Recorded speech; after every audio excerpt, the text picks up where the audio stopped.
कैसे हैं आप लोग। तो उम्मीद करता हूँ आप लोग अच्छे हैं और हाँ और सब मज़े कर रहे हैं, अपने एग्ज़ाम दे रहे होंगे, कुछ लोग पढ़ाई कर रहे होंगे। तो आज हम बात करेंगे मैटलैब के बारे में। तो मैटलैब बेसिकली है क्या, ये एक कमर्शियल पैकेज है जो मेनली मैथमेटिक्स यूज करने के लिए इस्तेमाल होता है। तो मैटलैब का मतलब होता है मैट्रिक्स लेबोरेटरी।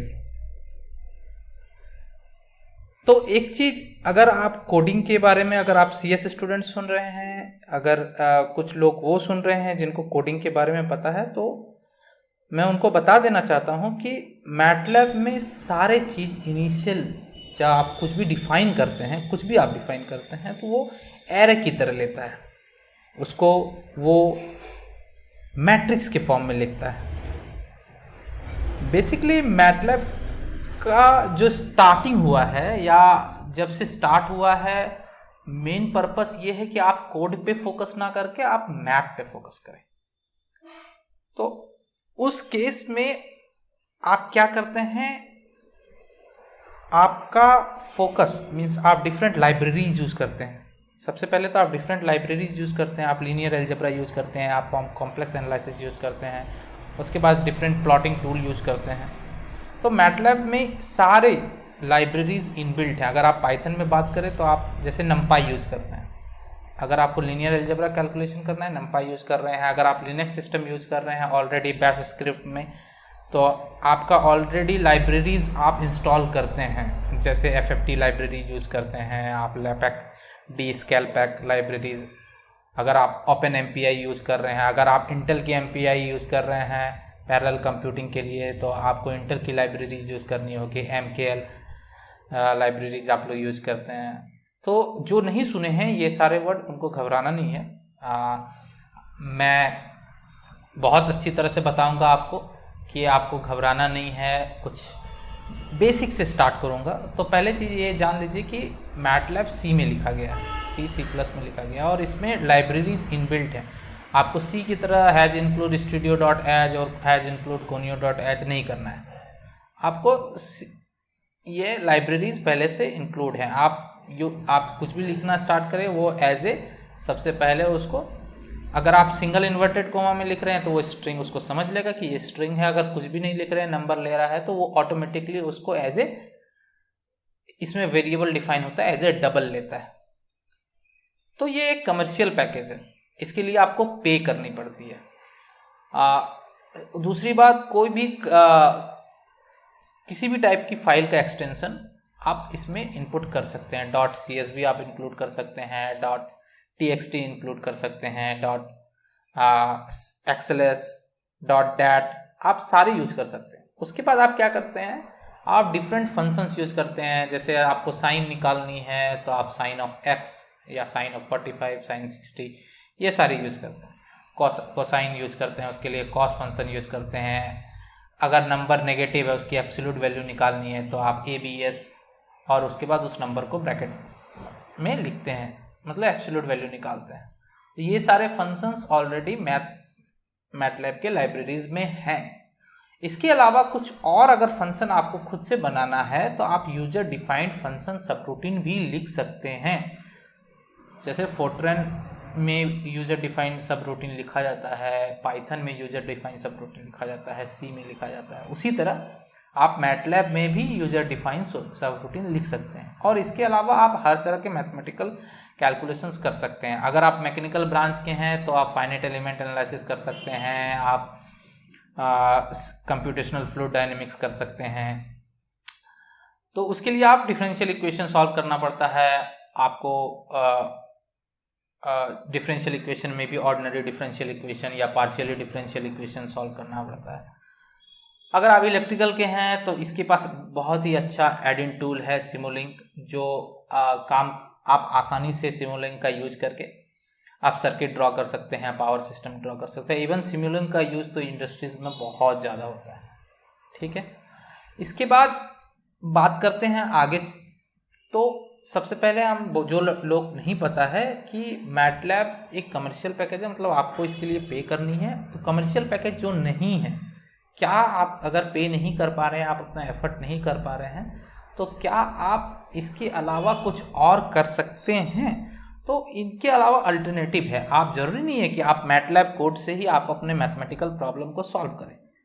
आपका अगर फोकस मैथमेटिकल प्रॉब्लम को सॉल्व करना है तो जरूरी नहीं है कि आपको मैटलैब ही यूज करना है, आप उसके अलावा दूसरा कुछ भी यूज कर सकते हैं। जैसे GNU ऑक्टेव है।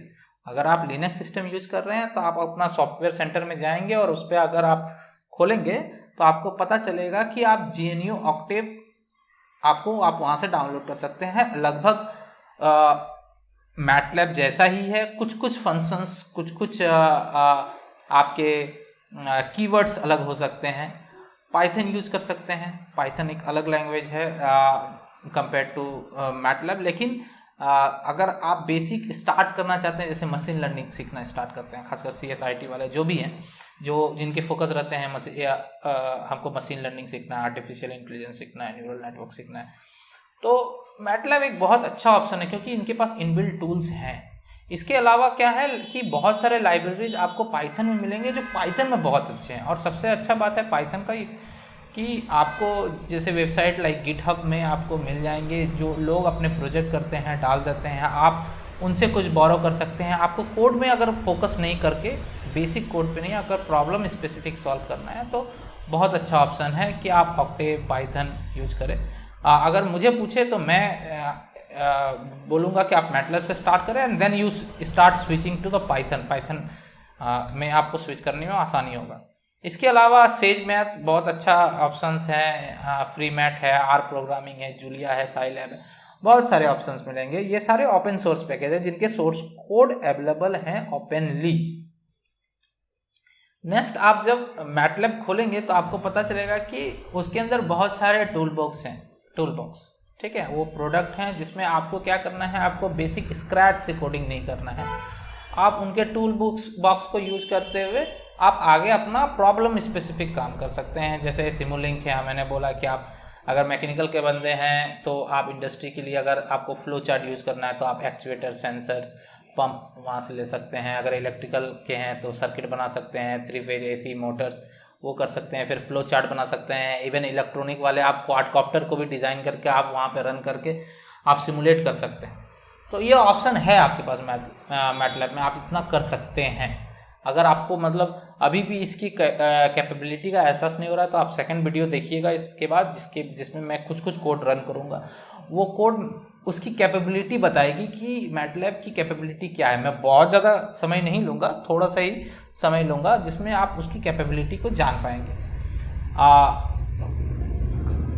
सिंबॉलिक एक्सप्रेशन कर सकते हैं। जैसे आप अगर मैथमेटिका का नाम सुने होंगे, अगर नहीं भी सुने मैं बता दूं, मैथमेटिका एक बहुत ही अच्छा सॉफ्टवेयर पैकेज है जो मैथमेटिक्स के लिए है, जिसमें आप सिंबॉलिक एक्सप्रेशन का इस्तेमाल कर सकते हैं। सिंबॉलिक का मतलब आप न्यूमेरिकली सॉल्व नहीं कर रहे हैं, आप सिंपल सिंबॉलिक सॉल्व कर रहे हैं। Like integration of sine x is equal to sine x dx is equal to minus cos x, तो वो डायरेक्ट आपको कॉस एक्स देगा। लेकिन मैटलैब अगर आप न्यूमेरिकल एनालिसिस कर रहे हैं तो वो नहीं देगा। उसके लिए आपको डिफाइन करना पड़ेगा रेंज, आपको इनडिफिनिट इंटीग्रल नहीं देगा, आपको डिफिनिट इंटीग्रल देगा।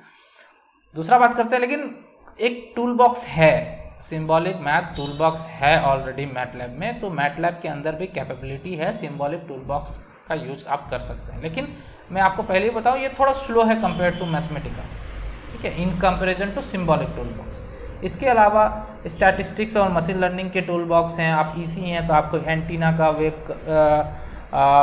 आपको अगर एंटीना डिज़ाइन करना है, EMF वेव के बारे में स्टडी करना है, वेव इक्वेशन सॉल्व करनी है, इनके लिए आपको PDEs मिलेंगे। PDE टूल बॉक्स है। न्यूरल नेटवर्क इमेज प्रोसेसिंग के बारे में बताता हूँ, बहुत ही सुंदर कॉम्प्लेक्स सॉफ्टवेयर को बहुत ही छोटा में इन्होंने बहुत ही सुंदर डिज़ाइन किया है।